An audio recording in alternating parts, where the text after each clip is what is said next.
آپ نے وہ مثال تو سنی ہوگی، منہ مومنا کرتوت کافراں۔ پرانے زمانے میں نا فیفے کٹن مائیاں ہوتی تھیں جو لوگوں کا گھر توڑواتی تھی، طلاقیں کرواتی تھیں، اور پھر بعد میں کہتی تھیں یہ اتنے جوگے ہی نہیں تھے کہ یہ گھر بسا سکتے، میرا تو قصور ہی کوئی نہیں ہے، میں تو نیک پارسا خاتون ہوں۔ عاقب جاوید کا بھی وہی حال ہے۔ پاکستان کی ریسنٹ ٹائم میں کرکٹ کی تباہی کس نے کی؟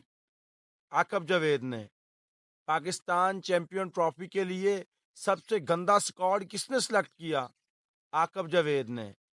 لیکن وہ سارا ملبہ ڈال رہے ہیں بابر اعظم اور رضوان پر، ڈائریکٹلی نہیں، انڈائریکٹلی۔ وہ کہتے ہیں کہ کچھ لوگ ایسے ہیں جو 7 8 سال سے انٹرنیشنل کرکٹ کھیل رہے ہیں، مگر ابھی تک وہ یہ نہیں سمجھ پائے کہ پریشر میں سنگل کس طرح لینا ہے۔ ان کا اشارہ ہے رضوان کی طرف، جب انڈیا کے خلاف میچ میں 74 بالوں پہ انہوں نے 46 رن بنائے تھے۔ ان کا اشارہ ہے بابر اعظم کی طرف، جب انہوں نے چیمپئن ٹرافی میں 94 بال پہ 66 رن بنائے تھے۔ یہ مان لیتے ہیں کہ بھائی بابر اور رضوان پریشر نہیں ہینڈل کر سکتے، ان کو کرکٹ نہیں کھیلنی آتی، وہ سٹرائک روٹیٹ نہیں کر سکتے۔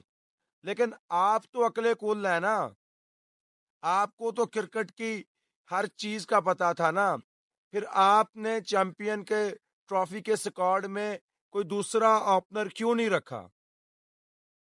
جہاں باقی ٹیمیں 4 4 سپنر لے کر جا رہی تھیں، وہاں آپ صرف ایک اسپیشلسٹ سپنر کے ساتھ کیوں گئے؟ غلطی ماننے کے لیے نا اتنا بڑا جگرا چاہیے، بیان بازی ٹھوکنے کے لیے، کہانیاں سنانے کے لیے آپ کے پاس وقت ہی وقت ہے، مگر غلطی تسلیم کرنے کے لیے آپ کے پاس وقت نہیں ہے۔ آپ نے بابر اعظم جو مڈل آرڈر کا بیٹسمین تھا اس کو اٹھا کے اوپنر بنایا، اس کا جواب کون دے گا؟ کیا بابر اپنی مرضی سے ایز اے اوپنر کھیل سکتا؟ اگر اپنی مرضی سے وہ ایز اے اوپنر نہیں کھیلتا تو پھر آپ اس کو اوپنر کس طرح اوپن کروا سکتے ہیں؟ پریشر سے، ڈنڈے سے، کیونکہ آپ کا اس وقت توتی بولتا تھا، آپ نے پلستر مروایا تھا وکٹوں پہ، پی سی بی آپ پر فدا ہو گیا تھا کہ یار اس بندے کے پاس کمال قسم کی عقل ہے کرکٹ کے بارے میں، حالانکہ حقیقت یہ ہے کہ اس بندے کو ٹکے کا پتا نہیں ہے۔ 6 سال یہ بندہ لاہور قلندر کو گھوڑے لگواتا رہا ہے۔ اس سال لاہور قلندر کے ساتھ یہ نہیں تھا، ایک ہاری ہوئی ٹیم چیمپئن بن گئی ہے، کپتان، ٹیم مینجمنٹ، ہر چیز ورک کرتی ہے، سلیکشن بڑے معنی رکھتی ہے۔ اب اس 6 آدمی سے کوئی پوچھے کہ سائم ایوب کا متبادل تم خوش دل شاہ بناتے رہے ہو، خوش دل شاہ کون سے نمبر پہ آگے بیٹنگ کرتا رہا، اور سائم ایوب کا بیٹنگ نمبر کیا ہے؟ خوش دل شاہ 6 7ویں نمبر پر آ کے بیٹنگ کرتا رہا ہے، اور سائم ایوب اوپنر کھیلتے رہے ہیں۔ اب یہ کوئی کمبینیشن بنتا تھا؟ دوسرے میچ میں ہمارے پاس کوئی اسپیشل اوپنر ہی نہیں تھا، فخر زمان انجرڈ ہو کے باہر ہوئے تو بھائی صاحب سعود شکیل سے اوپننگ کروائی ہے، جو مڈل آرڈر کا ٹھنڈا بیٹسمین ہے، جو ٹائم لے کے اننگ کو بلڈ کرتا ہے۔ کیا وہ آپ کو تیز سٹارٹ دے سکتا تھا؟ کیا بابر اعظم جیسا اینکر پلیئر اننگ بلڈ کرنے والا آپ کو تیز سٹارٹ دے سکتا تھا؟ اگر آپ پاور پلے کا یوٹیلائز ہی نہیں کرو گے تو رن کیسے بنیں گے؟ اور مڈل آرڈر کے بیٹسمین کبھی بھی تیز سٹرائک ریٹ سے نہیں کھیل سکتے، کیونکہ ان کا ٹیمپرامنٹ ایسا ڈیولپ نہیں ہوا ہوتا۔ ایک آدھے میچ میں ان کا تکا لگ جائے سمجھ میں آتا ہے، ہر میچ میں نہیں بھائی۔ بابر کو مڈل آرڈر سے اٹھا کر اوپنر بنانا یہ بھی تمہاری غلطی تھی عاقب۔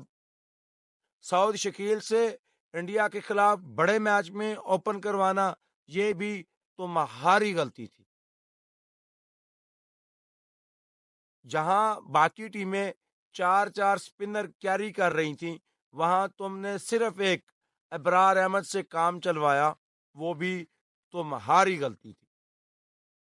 رضوان نہیں رن بنا پایا تو تم نے اس کو کوئی پلان دیا؟ نہیں دیا. پلان تو تب دیتے جب تمہارے پاس پلان کے نام پہ کچھ ہوتا, جب تم نے اکارڈنگ ٹو سچویشن ٹیم کھڑی کی ہوتی, جب تمہاری ٹیم میں سفیان مقیم ہوتا, جب تمہاری ٹیم میں سپنر کے طور پہ مہران ممتاز یا فیصل اکرم ہوتے, یا تمہارے پاس عبداللہ شفیق ایز اے اوپنر کھیل رہا ہوتا, تو پھر پتہ بھی چلتا نا. عبداللہ شفیق نے کون سی کارکردگی دکھائی تھی چیمپئن ٹرافی کے بعد جو آپ اس کو او ڈی آئی میں لے کر چلے گئے تھے نیوزی لینڈ؟ کوئی ٹورنامنٹ نہیں کھیلا اس دوران, کوئی اس نے اننگ نہیں کہیں کھیلی, کوئی کارنامہ سر انجام نہیں دیا. تو جب اس کو ڈالنا تھا اگلے ٹور میں تو نکالا کس لیے تھا؟ پلیئرز پہ اچھے برے ٹائم آتے رہتے ہیں, مگر بڑے ٹورنامنٹ سے پہلے آپ اپنے کمبینیشن خراب نہیں کرتے. تم نے وہ کمبینیشن خراب کیا. اگر عبداللہ شفیق رہتا تو ٹرائی نیشن کی سیریز میں وہ اپنا کانفیڈینس ڈیولپ کر سکتا تھا. عبداللہ اور فخر کے ہوتے ہوئے ہم نے دیکھا ہے کہ کس طرح کی کلاسک اننگ دونوں کھیلتے ہیں, کس طرح فخر زمان سنگل ہینڈڈلی میچ بناتا ہے, اور تم بابر اور رضوان پر الزام لگا رہے ہو جہاں پہ ساری ٹیم کچھ نہیں کر پا رہی, جہاں پہ باقی سارے نالے دالے آ رہے ہیں جا رہے ہیں, پریشر میں سنگل ڈبل نہیں کر رہے, وہاں پہ سارا الزام بابر اور رضوان پہ کیوں؟ کیا وہ ان باقی 10 پلیئرز کی بھی سیلریز کھا جاتے ہیں؟ کیا وہ 10 لوگ ذمہ دار نہیں ہیں اس بات کے؟ اگر ذمہ دار ہیں تو ان کو کرٹیسائز کیوں نہیں کیا جاتا؟ کیونکہ ان کو کرٹیسائز کریں گے تو ویوز نہیں آئیں گے, تو لوگ بات نہیں سنیں گے, کان نہیں دھریں گے. کان دھریں گے جب اپنی غلطی دوسرے کے سر منڈو گے, جب تم کہو گے میں عاقب جاوید سب جانتا تھا, مجھے پتا تھا کہ کس طرح کی ٹیم کھلانی ہے, مگر بابر اور رضوان نے میرے پلان چوپٹ کیے. کوئی ڈھنگ کی بات کرو یار, جس پہ یقین کرنے کو دل کرے. اگر وہ آج تک نہیں پریشر میں سنگل ڈبل لینا سیکھ سکے نا, تو تم بھی آج تک کرکٹ میں کوچنگ کرنا نہیں سیکھ سکے, ٹیم بنانا نہیں سیکھ سکے, اور بات کرنے کا ہنر نہیں سیکھ سکے. اور تم ان سے زیادہ پرانے پاپی اور کرکٹ کو تباہ کرنے والے تم ہو. رضوان اور بابر شاید تمہارے بعد کہیں آتے ہوں, اگر آتے ہوئے تو.